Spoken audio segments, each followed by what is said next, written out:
Assalamualaikum warahmatullahi wabarakatuh. Hello guys, welcome back to my class Folklore Study with me, Hafidun Anas.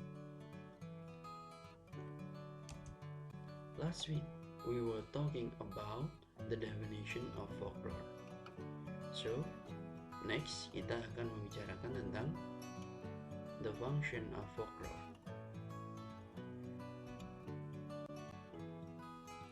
Menurut James Dananjaya, dalam bukunya disebutkan bahwa folklore mempunyai fungsi sebagai berikut. Yang pertama adalah sebagai alat pencermin angan-angan suatu kolektif. Karena folklore itu bagian dari kebudayaan, angan-angan di sini juga akan tercipta dari sebagian dari budaya. Maksudnya adalah seperti ini.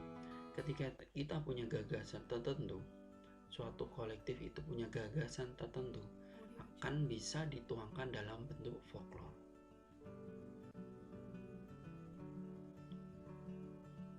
Kemudian, sebagai alat pengesahan pranata dan lembaga kebudayaan. Apa yang dimaksud pengesahan pranata ini? Suatu kolektif, bangsa, suku, pasti mempunyai pranata tertentu. Tidak semua aturan yang mereka ciptakan itu ditulis. Nah, salah satu cara untuk mengesahkan pranata itu bisa berupa folklore. Jadi aturan-aturan itu bisa tercipta lewat folklore.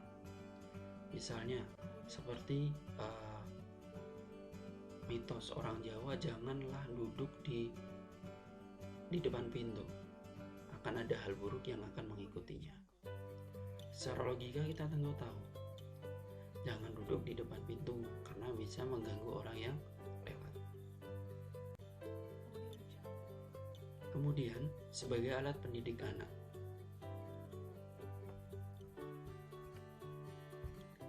ada berbagai macam folklore yang mengarah kepada pendidikan anak.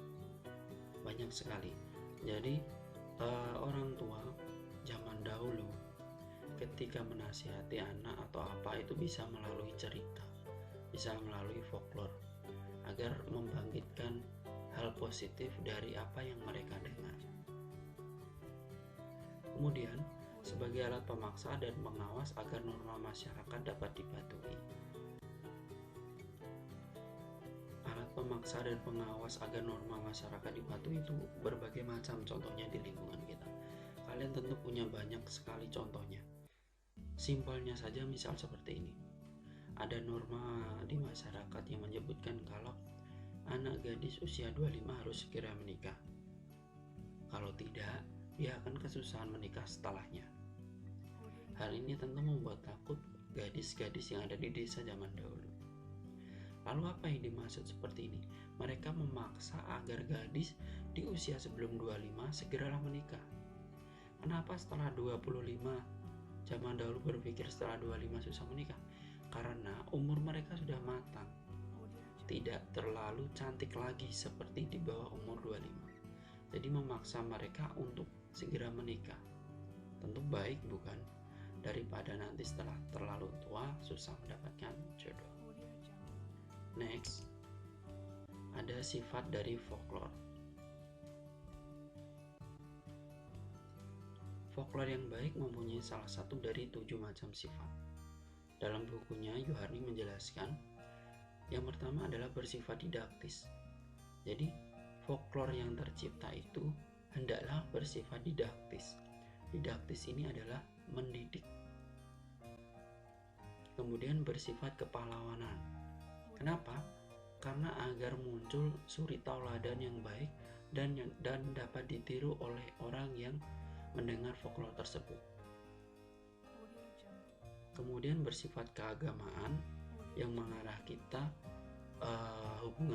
mengatur hubungan kita ke vertikal. Kemudian pemujaan ini lanjutan dari keagamaan seperti sembahyang dan sebagainya. Kemudian bersifat adat ini seperti norma-norma yang ada di lingkungan kita. Kemudian bersifat sejarah, biasanya mengarah kepada asal-usul tempat kita atau asal-usul kenapa, misal daerahnya namanya apa, itu pasti punya asal-usul yang bisa dibuat dalam bentuk folklore. Yang terakhir adalah bersifat humoris. Jadi tidak selalu folklore itu serius, membahas tentang segala sesuatu serius, menceritakan segala sesuatu yang serius, tapi ada juga yang bersifat humoris atau menghibur. Oke guys, see you next week, and wassalamualaikum warahmatullahi